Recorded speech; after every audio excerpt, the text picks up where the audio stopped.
أعوذ بالله من الشيطان الرجيم بسم الله الرحمن الرحيم تلفح وجوههم النار وهم فيها كالحون ألم تكن آياتي تتلى عليكم فكنتم بها تكذبون قالوا ربنا غلبت علينا شقوتنا وكنا قوما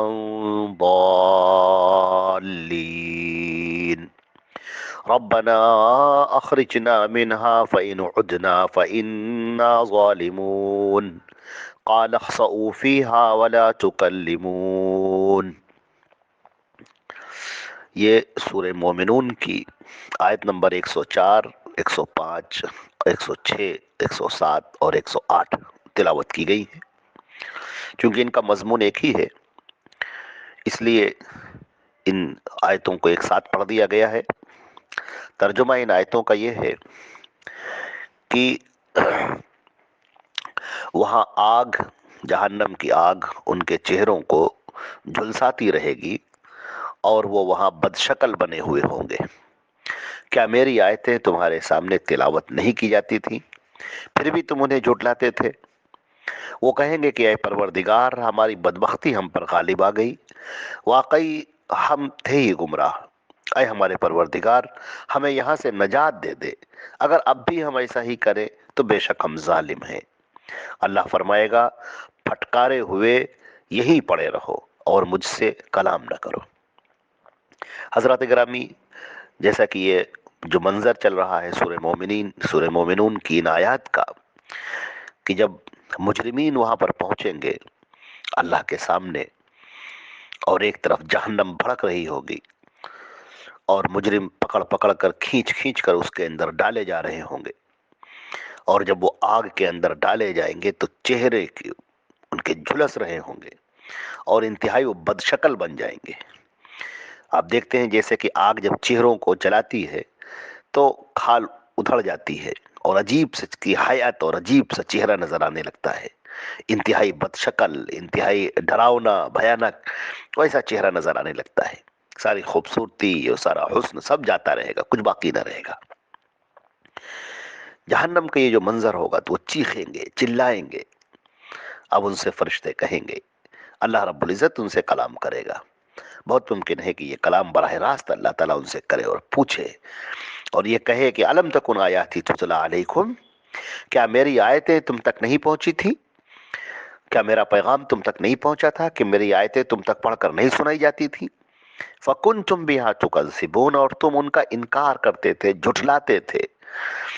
جب تمہارے سامنے وہ آیتیں پڑھی جاتی تھی، جب تمہارے سامنے ہمارا پیغام پڑھا جاتا تھا، تب تم اس کو جھٹلاتے تھے، اس کا مذاق اڑاتے تھے، اس کی ہنسی اڑاتے تھے، اس پر ایمان نہیں لاتے تھے، نہ اس پر غور و فکر کرتے تھے، بلکہ اس کو مذاق اڑاتے تھے، اس کو درکنار کر دیتے تھے اور ہنسی میں اس کو ٹال دیتے تھے، اور تب کبھی اس کو سمجھا ہی نہیں کہ تم نے کہ یہ اللہ کا کلام ہے، یہ اللہ کا اتارا ہوا کلام ہے، یہ نبی نے ہم تک پہنچایا ہے، اللہ کے پیغام کو پہنچایا ہے۔ تم نے ہمیشہ مذاق اڑایا، ان آیتوں کو درکنار کیا۔ جب یہ بات کہی جائے گی تو وہ کہیں گے کہ قالو، وہ کہیں گے ربنا، اے ہمارے پروردگار، غلبت علینا شقوتنا، ہماری بدبختی ہم پر غالب آ گئی۔ جیسے دنیا میں آدمی جب اپنا کوئی نقصان کر بیٹھتا ہے تو اپنا سر پیٹتا ہے اور کہتا ہے بس کیا بتاویں، ہماری مت ماری گئی تھی، ہماری عقل ماری گئی تھی، ہماری آنکھوں کے آگے پردہ پڑ گیا تھا، ہم ہی بیوقوف تھے، ہم احمق بن گئے، تو اپنے آپ کو کہتا ہے، اور وہاں پر اللہ کے سامنے وہ انکار کر نہ سکے گا۔ وہ کہے گا کہ اے ہمارے پروردگار، بس ہماری ہی غلطی تھی، ربنا غلبت علینا شقوتنا، بس بدبختی ہم پر غالب آ گئی، وَكُنَّا قَوْمًا ضَالِّينَ، اور ہم لوگ گمراہ تھے۔ یقیناً اس میں کوئی شک نہیں ہے کہ ہم لوگ گمراہ تھے، ہم غلط تھے، ہمیں ایسا نہیں کرنا چاہیے تھا، ہم انتہائی غلط تھے۔ پھر اب وہ اللہ کے سامنے دہائی دیں گے، فریاد کریں، کیونکہ اب انہیں پتہ چل چکا ہے کہ اب اللہ کے علاوہ کوئی اس مصیبت کو ٹالنے والا نہیں ہے، اور جو وہ دنیا میں سوچا کرتے تھے کہ فلاں کام آئیں گے اور فلاں کام آئیں گے اور فلاں ہمارا سہارا بن جائیں گے اور فلاں ہماری سفارش کرا لیں گے، فلاں ہماری شفاعت کرائیں گے اور فلاں ہم کو ایسا کریں گے، اب انہیں پتہ چل چکا ہے کہ انبیاء کی بھی جو سفارش ہوگی وہ سفارش اللہ کے حکم سے ہوگی. یہاں جو اللہ چاہے گا وہی ہوگا، باقی کچھ نہیں ہوگا. اب انہوں نے دیکھ لیا کہ اللہ کے علاوہ کوئی اس مصیبت کو ٹالنے والا نہیں ہے، تو وہ کہیں گے ربنا، اے ہمارے پروردگار، اخرجنا منہا، تو ہمیں یہاں سے نکال دے، یہاں سے جہنم سے نکال دے. فَإِنْ عُدْنَا، اور اے پروردگار تو ہمیں اگر دوبارہ تو دنیا میں بھیج دے گا تو اب ہم ایسا بالکل نہیں کریں گے، اور اگر اب ہم ایسا کریں تو اے اللہ تو ہمیں اس میں ڈال دے، ہمیں تو سزا دے دے. اب وہاں پر وہ اللہ کے سامنے فریاد کریں گے، چیخیں گے، چلائیں گے، کہیں گے اللہ تو ہمیں یہاں سے نکال دے، ہمیں دنیا میں بھیج دے، دوبارہ دنیا میں بھیج دے، ہم بڑے متقی ہو جائیں گے، بڑے نیک بن جائیں گے، بڑا عمدہ کام کریں گے، تیری اطاعت کریں گے، تیری نافرمانی نہیں کریں گے. تو دنیا میں ہمیں بھیج کر دیکھ لے ہم کس قدر صحیح ہوں گے، سچے اپنے وعدے پر ہم قائم رہیں گے، اور اگر ہم نے ایسا نہ کیا تو پھر ہم ظالم ہوں گے، پھر آپ کو جو سزا دینی ہو دے. قال اخسؤوا فیہا، اللہ تعالیٰ کہیں گے کہ نہیں، ذلیل و خوار ہو کر اسی کے اندر ایسے ہی پڑے رہو تم. ولا تکلمون، اور مجھ سے اس سلسلے میں کوئی بات نہ کرو، اس لیے کہ فیصلے ہو چکے ہیں. دنیا میں یہ بات واضح کر دی گئی تھی کہ تم تک پیغام پہنچا دیا گیا، جو اس پیغام کا انکار کرنے والا ہوگا اس کے لیے جہنم ہمیشہ ہمیش کے لیے ہوگی. کفار اور مشرکین اور منافقین، ان کے لیے جہنم ہمیشہ ہمیش کے لیے ہوگی. اور وہ مومنین جو ایمان لے کر آئے ہیں لیکن پھر بھی انہوں نے غلط کام کیے ہیں تو ان کو سزا ملے گی، اور سزا ملنے کے بعد پھر ان کے ایمان کی بدولت ان کو دوبارہ جنت میں داخل کیا جائے گا اور جہنم سے انہیں نجات دی جائے گی. تو یہ کلمہ توحید کا ان کو یہ فائدہ ہوگا. لیکن چونکہ انہوں نے گناہ کیے اور ظلم کیے لہذا اس کی انہیں سزا ملے گی. تو یہ جہنم کو جو یہ نقشہ کھینچا گیا ہے یہ رونگٹے کھڑے کر دینے والا ہے، اور واقعی آدمی کانپ جائے اور تھر تھرا جائے.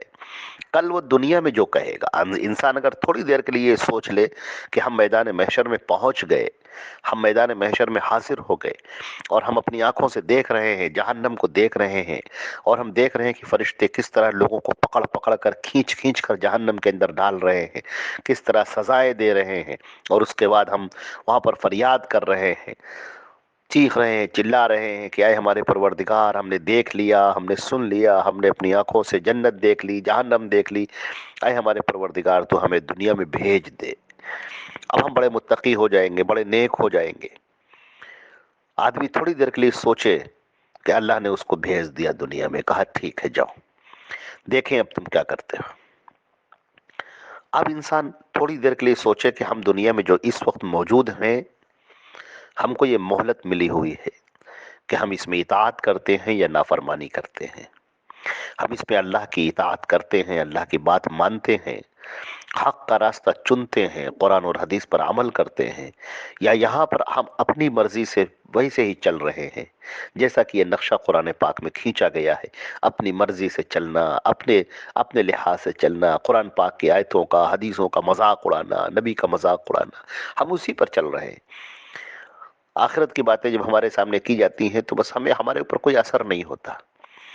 دنیا کی زندگی نے ہمیں اپنے آپ پہ پھنسا رکھا ہے، جال میں پھنسا رکھا ہے، اور یہ دن گزرتے رہیں گے، شب و روز گزرتے رہیں گے، یہاں تک کہ ایک وہ وقت آ جائے گا کہ جب اس دنیا کو چھوڑنے کا وقت ہوگا، اور فرشتے کہیں گے چلو اٹھ، اب چل، اس دنیا کو چھوڑنے کا وقت آ گیا اور عالم آخرت کی طرف چل.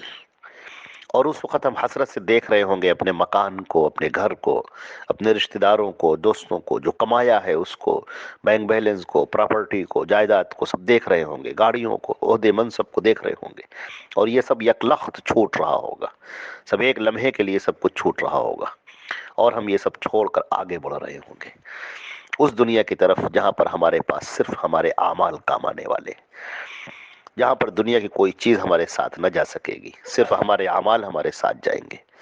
لہذا ہمیں اس کی فکر کرنی چاہیے اور اس کا ہمیں خیال کرنا چاہیے کہ ہم کس طریقے سے عمل کریں اور کس طریقے سے اپنی آخرت کو بنائیں اور سجائیں اور سنواریں. تو یہ چند باتیں تھیں، تفسیر آپ کے سامنے پیش کی گئی. انشاءاللہ باقی باتیں بعد میں پیش کی جائیں گے اللہ کی توفیق سے. والسلام علیکم ورحمۃ اللہ.